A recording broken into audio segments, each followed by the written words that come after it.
Hello! As a longtime fan of the Dark Souls series, I've done my fair share of Souls-likes, but one I got interested back all the way in 2017, the year after Dark Souls 3 came out, was... I remember watching some gameplay clips on YouTube, mostly from this Poto-looking woman, but never committed to actually buying it at the time. As part of my eternal hunt for 100% completions, I turned my eyes into this old Souls-like. Well, it is kind of a Souls-like. Team Ninja, the creators of this game, are famous for the Ninja Gaiden series, which I know absolutely nothing about. But there are some elements like the whole you die, you leave your currency behind, and need to get it back or you lose it. Point being, with the recent release of the third game, this series got brought into the forefront of my backlog. To 100% Nioh and get all 79 achievements, we'll have to do the following: beat both main and DLC campaigns, finish the game on New Game Plus difficulty in order to be able to access the 20th floor of the Abyss, find all Kodamas and hot springs in both base game and DLC missions, finish the majority of said missions to unlock all Guardian Spirits, use every weapon type to acquire all Mystic Cards, defeat countless other players' revenants to obtain glory to buy one of the female characters as a skin, and spend an outrageous amount of cash in the blacksmith. Either way, I'm about to go for completion of a game from a dev team known for a series I know squat about, whose first thing it says on its description is "ready to die", so this is gonna be an experience. We start our journey in prison as you do, and a little fairy warns us about incoming death. So we break out by literally punching the wall down and immediately get noticed and killed. Now that's the way to start. We avoid being detected this time and loot a nearby chest for some gear, and by that I mean a sword and some boots. That is it, we're still running around in our trousers. Either way, with a sword in our hands, we can now kill the guard and take the keys to get out of jail. After being introduced to this game's healing items and learning about the shortcut keys, we find another chest, this time giving us a chest piece to go with the boots. We keep going through the prison, grab some pants, and end up eavesdropping on some plot to conquer the world with the help of Amrita, and they would get their hands on a compass for it at tomorrow's execution. Amrita, by the way, is this game's Souls, and one of our friends here plans to travel to Japan to gather lots of it by prolonging the war there. Unfortunately, we get spotted by a guard interrupting our spying. Proceeding with our escape and getting used to combat, we eventually go face to face with Derek, the executioner. If it wasn't clear enough, it was us that were up to be executed. He falls down easily, which immediately made me suspicious. The man we were spying on, named Edward Kelley, shows up and stabs the executioner with some Amrita, mutating our defeated foe. So round 2. It still wasn't hard considering this is basically the tutorial level, but after we defeat him, we try to take down Kelley, but he steals our ferry and escapes. With nowhere else to go and reinforcements approaching, we're forced to jump into the water, concluding the level and earning a long journey begins for completing the Man with the Guardian Spirit mission. We now have a main objective, to pursue Kelley to Japan and recover our ferry. Cue title card. With the tutorial level complete, we're now given a choice to pick 2 weapon types to start with. We have swords, which cover both short swords and long swords, dual swords, spears, axes, kusarigamas, odachis, and tonfas. We eventually will have to use each weapon type to unlock the corresponding achievements, but for now I settle with the types I use in the tutorial, swords and axes. Next we have to pick our starting Pokemon. Next we have to pick our starting Guardian Spear, to which I picked the Shark. After dealing with another tutorial further expanding on new combat abilities, we're ready to start our next mission. We disembark on a lone village, but it turns out it's being raided by bandits. So we have to fight through them and loot everything on site as the non-bandits that we are. While on the way, we find our first Kodama. These little adorable guys are spread throughout the game, and we must guide them back to the shrines we use as checkpoints. We must find all of them on the missions they are available. While exploring every corner of the village heading towards the ship from where the bandits arrived, we gain enough Amrita to level up to level 10, unlocking the beginning of a samurai. With our Amrita safely spent, we head towards the ship to fight our first actual boss, Onryoki, commonly known as your average Miley Cyrus fan. As our first actual boss, I've actually beat them on the first try, although do be careful about those iron balls, they do a ton of damage, especially on the second phase. As we leave, we're greeted by a ninja called Hanzo, who casually carries a cat under his clothes. Dawn is breaking. Just got a kitty in the middle of his of the clothes. After watching us defeat the boss, he agrees to help us find Kelley if we help him defeat other yokai, to which we agree, completing the level. Before proceeding with the story, some things to take care of first. Side missions. There's one immediately available, to which I quickly do. I'll use these to get some levels and gear, but the majority of them I won't cover as they have nothing of note to speak of. Sometimes they'll go to new maps which can have Kodamas to find, but the majority are just to do a minor objective like kill a specific enemy. Just keep in mind I'll be doing these as they unlock throughout the story. After completing it, I pay a visit to Senji Tomei, our local blacksmith, who also functions as a shop, and we'll be visiting her a lot. As I mentioned in the beginning, we have to use her services for an achievement. Every time we pay a certain amount, we gain a patronage point. We can then use said points to get perks. This includes making things cheaper, receiving more cash when we sell, increases shop stock, and many others that will become available later. In summary, we need to use 60 points total, which equates to about 20 million spent. That's a lot of money. I get rid of the useless gear I've stockpiled so far. Lastly, I head into the dojo and do the basic ninjutsu tutorial. In addition to all weapon types, there's also ninjutsu and Onmyo magic, and both of them have mystic cards as well to unlock. So I go ahead and finish this tutorial so I can access the next one when it's available. We then keep going with the story and we're tasked with finding someone in a cave system. Immediately upon arriving, we find a talking cat who decides to tag along. We head down the caves proper and after some bandits, we come across our first hot spring, earning Spa Healer. Just like Kodamas, we have to find and use all of them. Descending further, we keep exploring every corner for loot and we did find all Kodamas.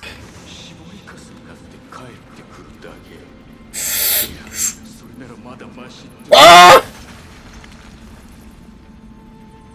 God damn it. So onwards to this stage's boss. Hey look, it's the lady! Mechanically, she's not difficult, but she took a couple of tries to get the hang of. Her scream attacks instantly paralyze you, and it usually guarantees your death right after. So learning the dodge windows of those attacks is very important. Regardless, eventually she went down. We find the missing guy and get possessed by his guardian spirit. In addition to one of the initial 3 we picked, the other ones are rewards from completing missions. Hence why we need to take some of the side missions, as some will cover some side characters. Either way, upon returning, everyone's celebrating and we come across this lady ninja who gives us a message for Hanzo. She quickly leaves, ending the cutscene and earning, they call him Anjin, for completing the Deep in the Shadows mission. In one of the side missions we collect the dragon spirit we just saw and head on to the next main one. The head of the Tachibana family has been missing for a while after he went off to fight yokai, so his wife, Kinshio Tachibana, asks us to go find them. We first go up against a Nioh, which took quite a bit to take down. That electricity is no joke, and he likes to spam the yokai folk everywhere. Depending on the weapon type or stance you have been getting used to, it can become quite a chore to deal with this guy, especially if some of his lightning clips you and makes you even slower. Do go for the face though, high chance it will instantly break his entire key meter, allowing for some free hits. We defeat it, and turns out this guy is the familiar of this Onmyo mage, Fuko. This is not the end of the mission though. We have to go down some catacombs to keep looking for Tachibana, and the salty scumbag won't let us through until we apologize for hurting it. Oh, so it's okay for you to smite me for the past half an hour, but oh no, Mister wants an apology for what was literal self-defense. However, this does teach us about emos, which in this game actually have a use. Some yokai, and by some I just mean 2, will respond in kind and leave if using certain categories of emotes, and we do need to successfully do so 10 times for an achievement. And conveniently, while exploring the catacombs, we come across one of said yokai, a Mujina. These guys hide themselves in chests and will perform one of your 9 quick access emotes. Just imitate it and you beat them without any fighting. Or just beat the out of them because they hold the record for the number of times they have jump scared me in this game.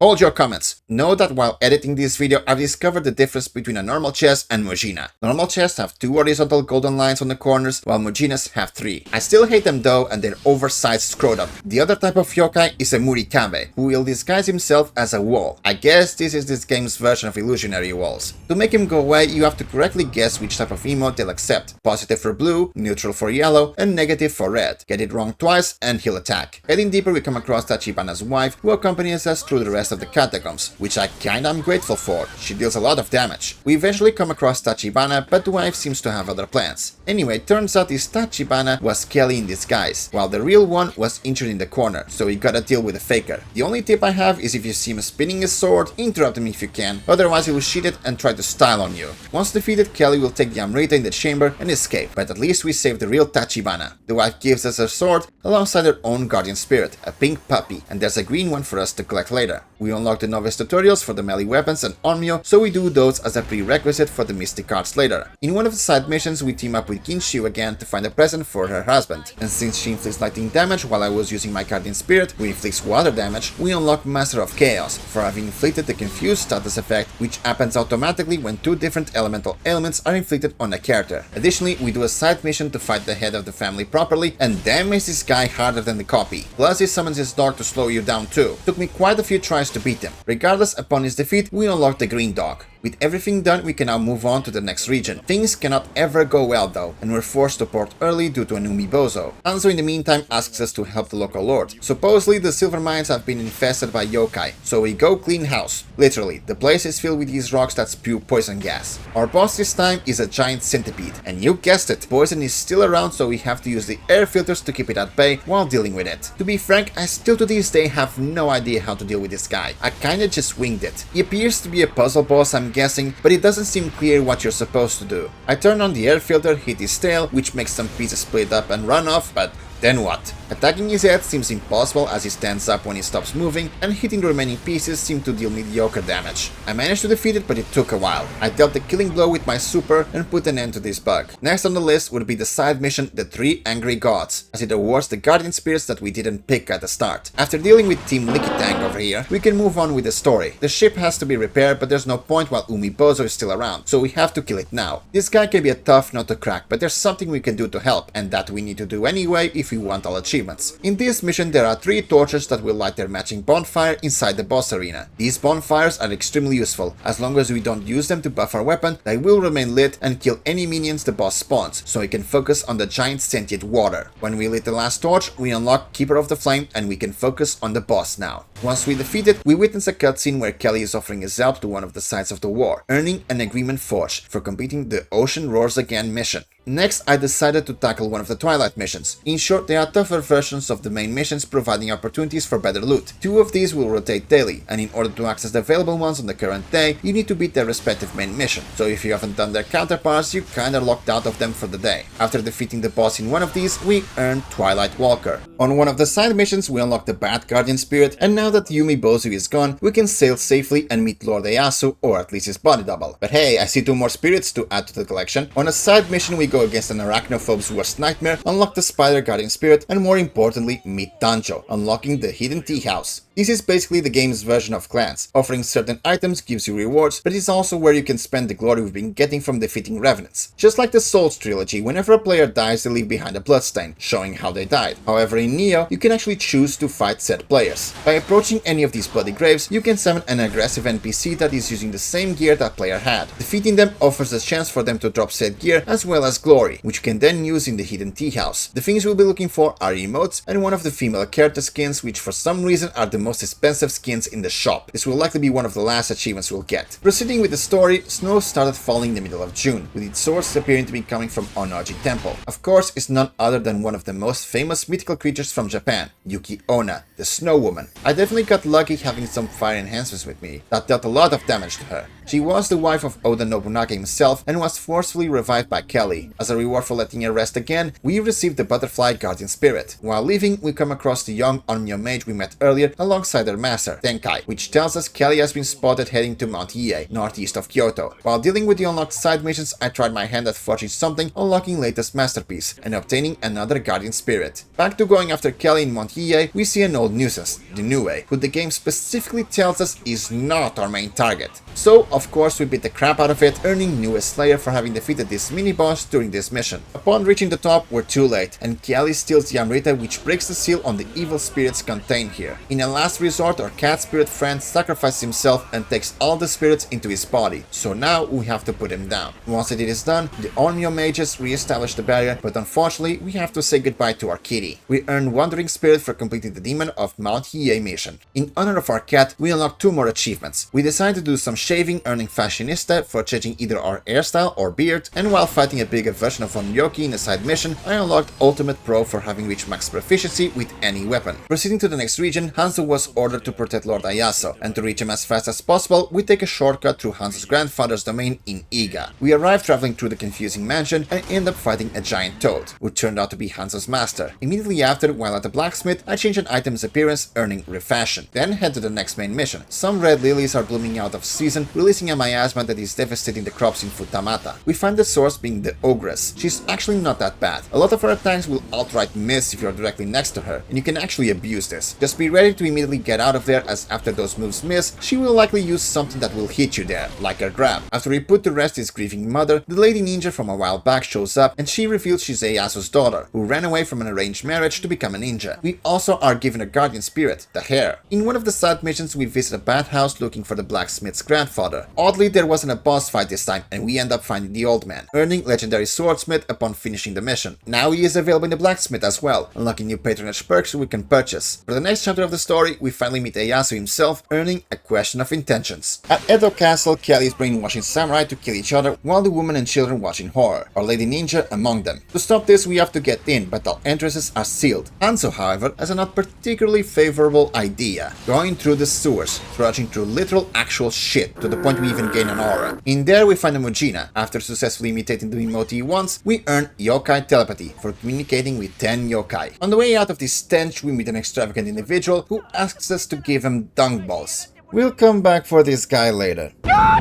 Once we're out into the courtyard, we destroy the crystals controlling the samurai to free them. We end up going against one of the generals, and unfortunately, he completely destroys us while powered up by the crystals. So this time, we destroy all three, automatically winning the fight. With access to the castle, we start climbing to the top, and look who got herself brainwashed as well. She is very fast and agile. If you have access to the slow talismans like I do use them. It makes her way easier. After we defeat her, Kelley takes her hostage, demanding Ieyasu swap place with his donor, to which he absolutely is not giving a damn about. Father of the Year award, ladies and gentlemen. This surprises Kelley, giving an opening for Akatsu to escape. Unfortunately, she falls off the balcony to the water, but we manage to hold on to her mid-fall. Back upstairs, it is revealed Mitsunari is raising an army. War is about to break out. In one of the side missions, we fight the general brainwashed free, earning his guardian spirit upon his defeat, before continuing the story to the next region. Ieyasu dismisses one of his allies as he would willingly sacrifice himself to the cause. We ain't buying it, we gain Ieyasu's guardian spirit, the Tanuki, and head there to save the old man, which earns us onward to a decisive battle. We head to Fushimi Castle, which is in flames. Reaching the top floors, we're stopped by a bird ninja, which we annihilate so much I even earned the title for beating him without taking damage. I reach the old man, but he's stubborn as a mule and wishes to go down with the castle. He pushes away and we earn his guardian spirit, the Phoenix. Upon returning to the map, we get bombarded by notifications of mission unlocks at the dojo, one of which we can do now. These are the mystic art related missions we need to do. To access each one, we need to have 500,000 proficiency with each weapon, and in the case of ninjutsu and onmyo, we need to be level 30 dexterity and magic respectively. We were already at max proficiency with the Odachi, so we do that one, which is a boss fight against the Odachi master. Unfortunately, I didn't have the skill points to purchase the mystic art yet, so with no more side missions to do, it's time to go to war. On the path, we find a famed samurai's locks item, which gives us 7 skill points, more than enough to buy one of the mystic arts, unlocking Odachi master. We keep traveling through the battlefield and eventually defeat one of the enemy generals, who turned himself into a yokai. With 3 of his generals down, the remaining one suggests a retreat while he goes on to face us. There's not much I can say when fighting this guy other than hit and run. Don't risk more than 2 hits, he will power through your attacks. You'd rather be out of his range and hit him when he's open. Not only is his damage high, it also does a number on your key bar, so that was the only strategy I managed to defeat him with. We get his guardian spirit, and so it seems to be a total loss for Mitsunari. However, Kelley offers him a deal. In exchange for 300 of his soldiers' lives, he can save his general. He agrees, and Kelley summons a massive yokai, Agasha Dukuro. We are instructed to go around the battlefield, purifying the crystals around the giant skeleton. After we do so, it is time to take it down. While initially not knowing what to do, which earned me a few deaths, the simplest strategy is to hit his feet or hands until one of them breaks. Then Tenkai will perform an attack stunning him. After that, go ham on his head. Repeat this until it is dead. Tenkai will perform one last spell, destroying the creature once and for all. We take our loot and finish the mission, earning the battle ends. We come across the flying ninja we completely destroyed before in the burning castle, and this time he has a gun. He managed to kill me twice before actually going down, but we get his guardian spirit as a reward this time, the Yatagarasu. In addition, during a side mission against a lot of yokai to rescue someone, we earned our 40th gesture, earning Gesture Master. We head after Kelley, who is taking refuge alongside Mitsunari in Mount Ibuki. On the way, we find a Kodama with a strange sense of direction.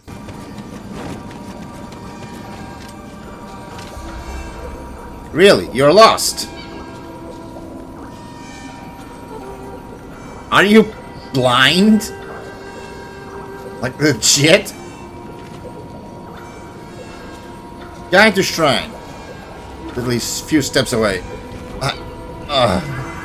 We reach Mitsunari, who reveals he wants to use Kelley's magic to resurrect his Lord Hideyoshi, only for Kelley to stab him in the back and turn him into a yokai. Beware of the grab and the stupid wind slashes that most likely will clip you while dodging, while also being impossible to block completely. Either way, with the help of the slow talisman slowing him down, I managed to beat him and get his guardian spirit for my troubles. We learned from Tenkai that Kelley is planning to revive Oda Nobunaga himself. More importantly, during this mission, we got enough proficiency with the sword so we can do the dojo mission to unlock its mystic art, which we do and proceed to immediately purchase it set for Sword Master. With both our main weapons Mystic Cards unlocked, it was time to swap for another. I kept the Odachi as my main and swapped the sword for dual swords. While I was doing a side mission to get used to the new moveset, I reached level 100, earning full-fledged samurai. Some remnants of Mitsunari's army have fled to Sawayama Castle, with reports of demons starting to show up. As usual, we are sent there to deal with them, so the rest of the troops can proceed unimpeded. We reach the top, finding Kelley in the middle of resurrecting Oda. We interrupt him for now, but we have to deal with Kelley's guard. The guy will tank through almost all attacks while he's powered up. However, I cannot say the same for his ki recovery. Carefully place your attacks that deal more damage in between his moves. Breaking his ki completely will also take away his powered up state for massive damage. Do not take his spinning axe attack head on though, it will destroy your own ki for massive damage. Besides that, just watch for his electric stomp or when he swaps to a sword, as he attacks way faster on that mode. Once we take him down, we have a philosophical moment on what we fight for. He became a samurai to fight for Nobunaga, while we came to the conclusion we want peace between humans and spirits. We receive his guardian spirit and a true samurai for having completed the Samurai from Sawayama mission. On a side mission we put some ghosts to rest, earning Tenkai's guardian spirit, and we're finally ready to confront Kelley at Azushi Castle. Our ninja friends join us for the initial path before we reach the castle proper and need to defeat 4 previous bosses, one in each corner of the castle. Our first was on Ryoki, which should have been an easy win if not for the fact he kept throwing his wrecking balls disguised as homing missiles.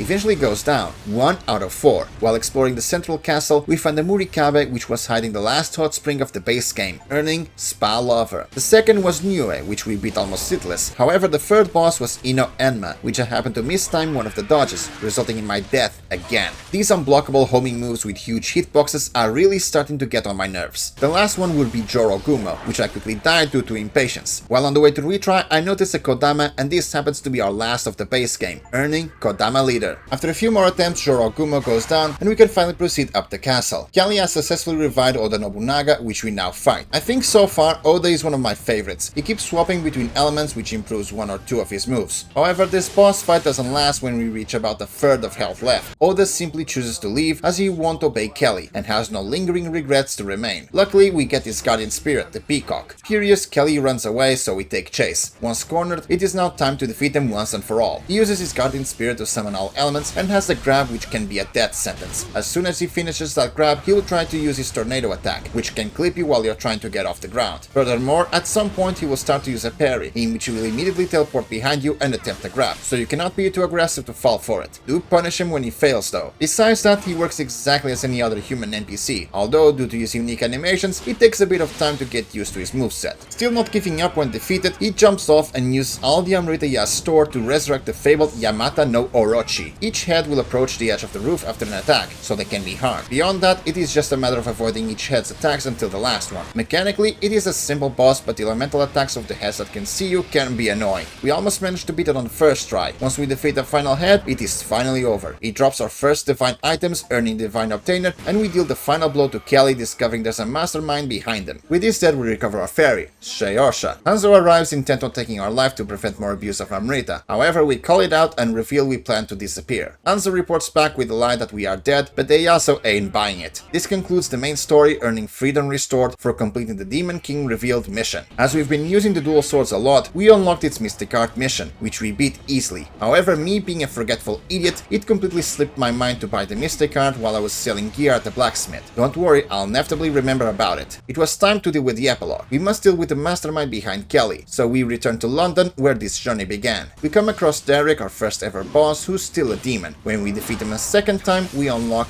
End Times. We keep heading towards the prison cells, only to find out the entire structure was turned into a lab, and that Kelley is an homunculus. We fight and defeat 3 clones of him before coming face to face with John D. Trying to recruit us, we decisively turn him down, and he uses the Amrita he has stockpiled to turn into the final boss of the game, 100 Eyes. To be fair, he's kind of a pushover. Watch out for the spikes he summons and quickly deal with the eyes he spawns. If you're using a weapon with long range, even better. Beyond that, most of his moves can be easily blocked or dodged to the side. He can catch you off guard though when dealing with his minions, so do be careful. When we finally defeat them, we unlock Battle's End for completing the Queen's Eyes mission. To ensure John will never bother us again, we take away his sight, putting this threat to rest. While taking the Amrita of John's scepter, we have a vision of another conflict in Japan, with our friend Hanzo about to lose his life. We don't leave our friends to die, so we travel once more to Japan to help them. This unlocks making rounds for having unlocked New Game Plus. This also unlocks the Abyss, which we'll deal with much later. For now, it was time to start the DLC campaign, Dragon of the North. Some rumors of yokai in the land ruled by Masamune bring Hanzo to the land. Meanwhile, we're arriving by ship and our kitty spirit is back, this time as an actual guardian spirit. Nekomata reveals Hanzo disappeared after finding out Masamune was gathering Amrita, so we head there to look for him. Starting the DLC story also unlocks the ability to level up our guardian spirits, as well as having a secondary spirit with us, which you can swap at any time to provide their main benefits. The DLC stages introduce new types of enemies like this yokai, who initially looks like any common soldier. We head through the outpost coming face to face with Date Shigazane, the boss of the mission. Unfortunately, I came to the conclusion I was under-leveled for this guy, so for the first time I quit out of a mission. To continue progress, I decided to start tackling New Game Plus, which is technically a difficulty. At any point in the map you can swap between them, and unlike our first playthrough, you do not need to do the main missions to finish each one. For each region, all missions will be available from the get-go, so you can do them in any order. What this means, you just need to do a certain amount to enter each region until you unlock the Queen's Eyes mission. Beating that one will unlock the next difficulty setting, where the pattern will repeat again. On the region/difficulty selection screen, there is a bar on the bottom right showing your progress to each threshold. In order to unlock the Queen's Eyes, we need to fill it up until it is past the last bar. Otherwise, the missions are in general mostly the same. Besides higher health and damage, some enemies appear where they weren't before, and that's the extent of the changes for the missions. So I spent the next couple of hours in that difficulty to gather higher level gear, level up, as well as gain affinity with the other weapon types, starting with the axe. Due to the higher difficulty, we were getting proficiency super fast. Only in 2 side missions we acquired enough for the Axe Dojo mission, which we quickly took care of and purchased the Mystic Card when we had enough skill points for Axe Master. With the axe done, we swapped to the Tonfa next. Just like with the former, proficiency was being gained at a faster rate, so it wasn't that long until we unlocked the Tofa Dojo mission, beat it, and as usual, we don't have enough skill points, so we swapped to the next weapon in the meantime, to Kusarigama. Thankfully, we were just 1 point short, so early in the next mission, we unlocked the Tonfa Mystic Card for Tonfa Master. Continuing in the streak, immediately after with the help of the Respect item, I raised my Dexterity and Magic to 30 so I can do the Onmyo Magic one, unlocking Onmyo Magic Master, and the Ninjutsu one for Ninjutsu Master. While farming missions in the next difficulty, I happened to earn Teamwork for having finished 10 missions featuring an ally NPC. And lastly, after gaining proficiency with the Kusarigama, we go back to the dojo once more, unlocking the Mystic Card and Kusarigama Master. With stronger gear and a higher level, I tackled the DLC campaign once more, doing noticeably more damage to the boss. It's easy to bait out his attacks, but even a single hit or block can spell doom for you. He does that much damage to your health and ki. Inevitably, he goes down finally. With Date's defeat, we earn his Guardian Spirit, the Centipede, and reunite with Hanzo, earning, fittingly, a reunion with Hanzo. While doing one of the DLC side missions, we reach enough proficiency with the last weapon type, the Spear, so we finish the last dojo mission and unlock its Mystic Art, earning Spear Master. And finally, my stupid brain realized I never bought the Mystic Art for the Dual Swords, so we do that for Dual Sword Master. All Mystic Art achievements officially unlocked. After finishing the available side missions, we keep on with the main one, so we head to Aoba Castle to stop Masamune's rebellion. There are 3 achievements tied to this mission. First, there are 3 towers containing one of these blue ninja yokis. Beating each one will count the tower as defeated. When we defeat all 3 in these tiny spaces, we unlock Conqueror of Aoba Castle. Now next is a funny one. There's a meat boss in this mission, one of Masamune's generals, Katakura Shigenaga, and he's a blabbermouth. For this achievement, we have to let him finish his intro dialogue in his boss fight. So once we meet him, we just let him run his mouth.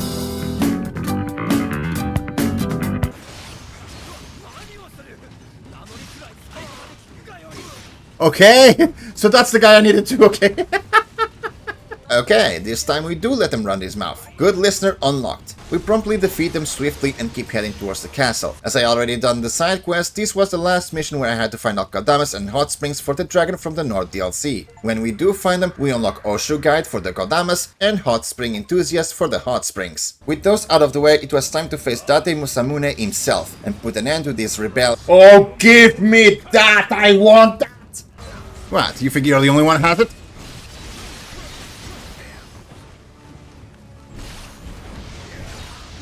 Whoa, whoa, whoa, whoa, whoa, whoa, whoa, whoa, whoa. Give me those Guardian Spirits. You better give me those Guardian Spirits when I beat you.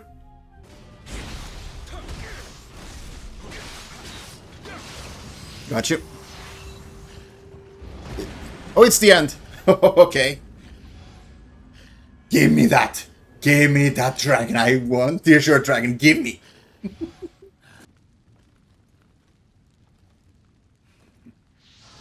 Yes. Come here. With Rebellion stopped, we earned the Blue Dragon Guardian Spirit and Awakened Ambition for finishing the One-Eyed Dragon's Castle mission. Now that's the coolest one so far.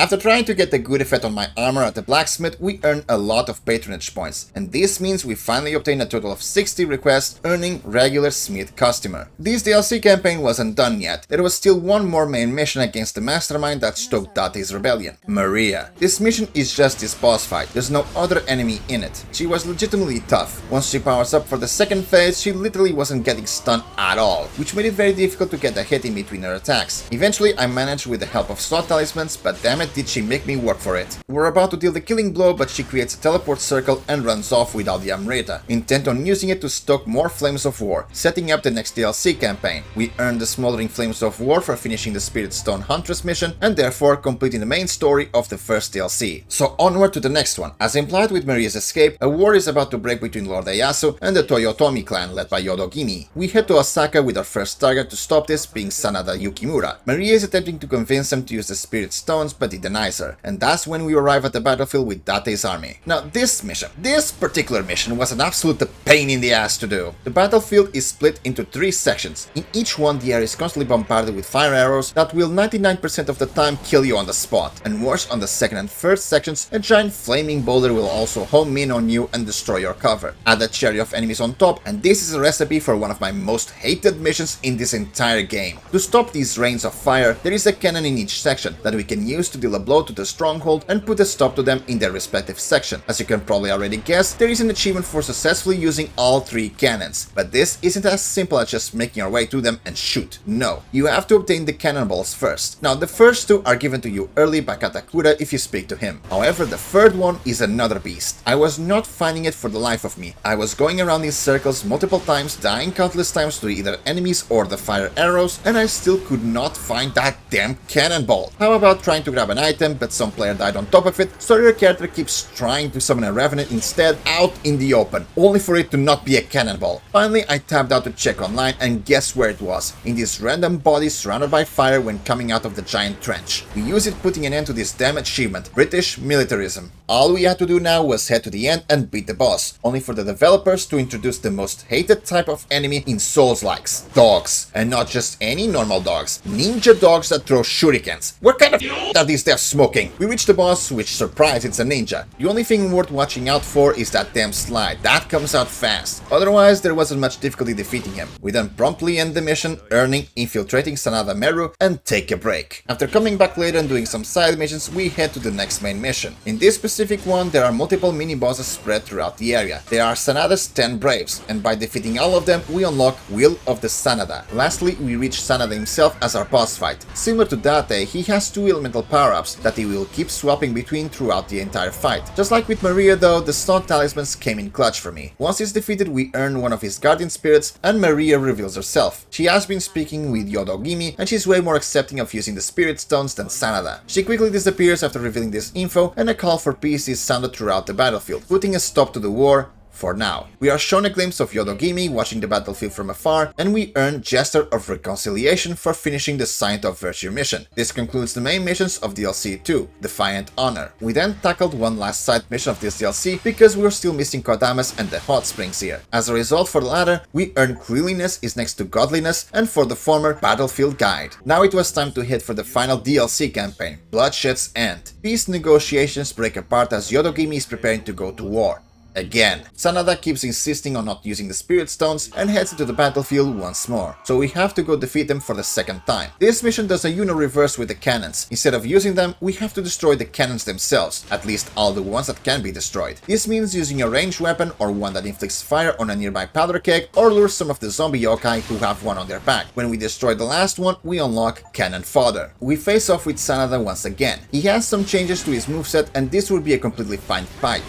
However, When he reached around 30% health, his ninja body jumps in, turning what was a difficult but fair 1v1 into a painful cheesy 1v2. I was so close to defeating him on the first try too. From then I kept trying to defeat him as quickly as possible using Living Weapon as soon as the ninja spawns, and thank God we made it. With Sanada's defeat, Yodogimi starts using the Spirit Stones and unleashes the soldiers on the battlefield. With this, we unlock Spirit Stones Run Amok for finishing the Sanada's Resolve mission. I took a break from the DLC story to do an achievement I unknowingly failed before. Remember the mission I called an arachnophobe's worst nightmare? We need to go back. So there are 6 big spiders that we need to kill. On my last run, I missed one, which was this sneaky Bitsy. Unlike all the others which will spawn when you get close enough, this one only does when you shoot it, if you even notice it to begin with. After successfully killing all 6, we unlock Resurrector of the Hiragumo. We go back to the DLC story and we need to fight through Yodogimi's yokai army. Throughout this mission, this giant bird called the Onmoraki will sometimes join in during fights from a distance. By shooting him on his weak spot with a ranged weapon, we make him go away. After successfully doing so, the second time he showed up, we earned Ornithicide. Later, after defeating him as a boss proper with the help of our blue dragon and finishing this mission, we obtained to Yodogimi's side. It was time for the final mission, confronting Yodogimi herself at her castle. Just like before, there is a secondary achievement for this mission as well. As we go up the castle, we will see these Spirit Stone enemy spawners. We need to destroy all 5 of them. On the way, we fight 2 former bosses and then Yodogimi's son, Hideyori.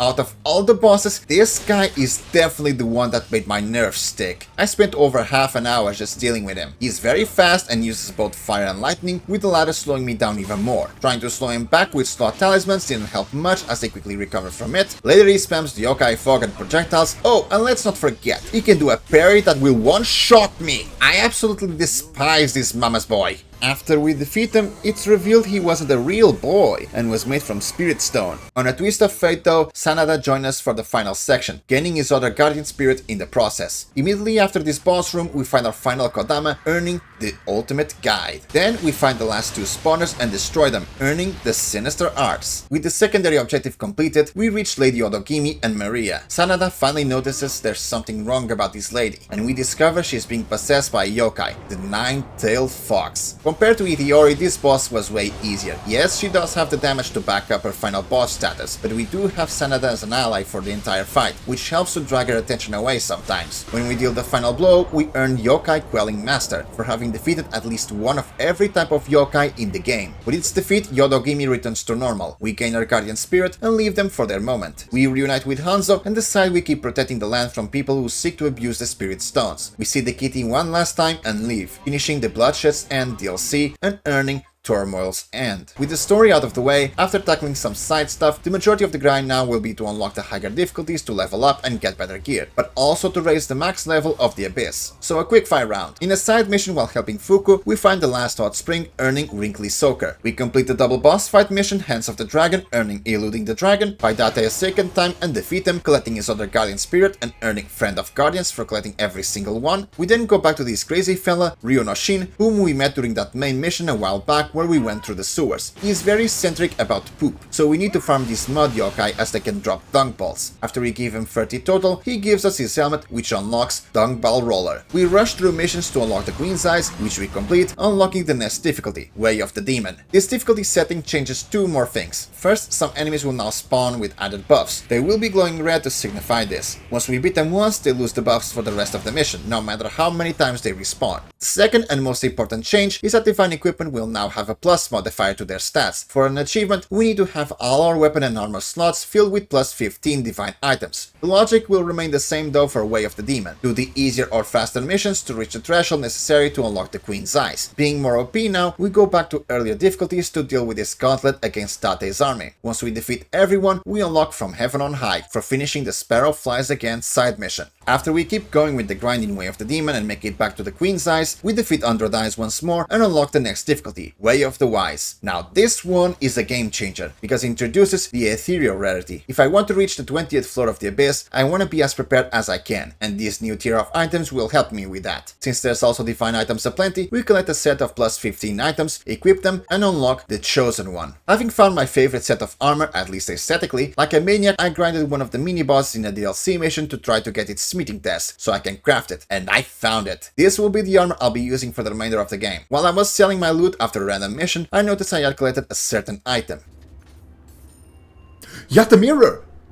Wait, I got it. There are 3 specific items we need to have equipped for an achievement: the Kusanagi Tsurugi, which is a sword, and the accessories Yasakani Magatama and the Yatta Mirror. I already had the first 2, so the Yatta Mirror completes the set and unlocks Holy Trinity. Having acquired sufficient gear and levels, I decided it was time to tackle the Abyss. So the way this mode works is that you have a boss on each floor, and obviously you need to defeat it to head to the next. However, every time you start this mode, the boss will have 4 debuffs that will apply as soon as you enter their arena. You now have a choice. You can tank them and head for the boss immediately to try to reach the next floor, or you can choose to go into these boats, which will take you into an area where you have to find a white Kodama. Successfully bringing him back will remove one of the debuffs. Also, every time you move to the next floor, if you don't have 4 already, 1 debuff will be restored. You will fail the mode if at any point you die without your Guardian's Period present, losing all Amrita and any defiled items in the process. After defeating each boss, you can choose to immediately go to the next floor or take a break and end the mode there. You can start the mode from any floor you have completed, but remember, every time you start it again, all 4 debuffs will be back. So in an attempt to survive as much as possible, I decided to remove every debuff on every floor, especially because I had the ninjutsu abilities that make me invisible and silent, allowing me to sneak past most of the enemies to the Kodama. I slowly proceeded through each floor and finally reached the 20th. I went to remove the debuff and the game gave me a surprise. The boat sent me into a loot room. While I was being bombarded with the sound of loot, one of them happens to be my final rare material, earning Master of Quality. Now it is time for the boss, which is Okatsu, and she immediately gave me a wake-up call. So with everything to lose, on a retry I went down on her with Leaving Weapon. I'm not taking chances. Journey into the Abyss finally unlocked. With the Abyss done, only a few miscellaneous achievements remain. We played the dojo mission against the Dual Swords Master to get the wooden dual swords as a drop, and then used them to beat this boss in the Ganryu side mission for Master of the Twin Stakes. We returned to the battlefield mission that gave me PTSD and defeat the ninja boss using only a Tonfa weapon, earning Tonfa Triumph. With how strong we were from all the grinding, we easily beat the side mission, the Grand Tournament in Way of the Strong, earning Battle Hardened Veteran. Then we did the same for the Master Ninja mission, where we fight a familiar looking fella for Master's Master. For the last steps, with all the glory we've been stockpiling from defeating other players' bloodstains throughout the game, we can finally purchase one of the female characters as a skin. We pick our friend the blacksmith for all the help in our playthrough. When we equip it, we earn Disguiser, and then we complete the random mission earning Female Impersonator. Lastly, for the final achievement, we jump into a low-level mission and use a consumable mask that spits fire. Killing any enemy with it earns us Ugly Fellow. And you are Nioh for 100% completion. Nioh is finally complete. 79 achievements collected. Let's head right into the stats. Steam Hunter's average completion time is 137 hours and 35 minutes. My playthrough took 114 hours and 54 minutes. The difficulty is going to be a solid 6. For the Souls-like, Nioh has a more advanced combat system than the Soul Trilogy, which equally made, at least for me, the combat harder to get into than other games in this genre. It even has a smaller invisibility window for dodging, so if you're coming into it expecting an easy time because you're familiar with the trilogy, you might get a bit burned. It's also worth noting that the game is easier on the PC version, because for some reason the devs decide not to port all trophies from the PlayStation version. Don't know why, but those theoretical trophies sound like a good challenge to do for the fun of it. Either way, I do recommend this game. It has a steep learning curve for combat which might put some people off in the first few hours, especially due to the random loot which can make establishing a proper build a pain to do without grinding. That said, knowing when to change stances and properly timing key poses so you can keep aggression or do an early dodge or block are when this game shines, and when it doesn't and tries to cheese you with gang squads or a double boss, by then you should have the tools to cheese back. So you can now add Nioh to my list of completed games. I'm sure there will be some of you wanting me to do the next game. Rest assured, Nioh 2 is already in my library and I plan to tackle it in a few months. For now, thank you for watching, and if you haven't done so, you can join the Twisted Winds Discord server. It's a Steam achievement community with monthly challenges if you need some help choosing your next game in your backlog, help find people for those pesky multiplayer achievements, and even the server itself has its own set of achievements. If you do join us, I'll see you around there. If not, I'll see you in the next video. So don't forget to like and subscribe, and also hit that bell to be notified when it comes out. One last time, thank you for watching, and until next time.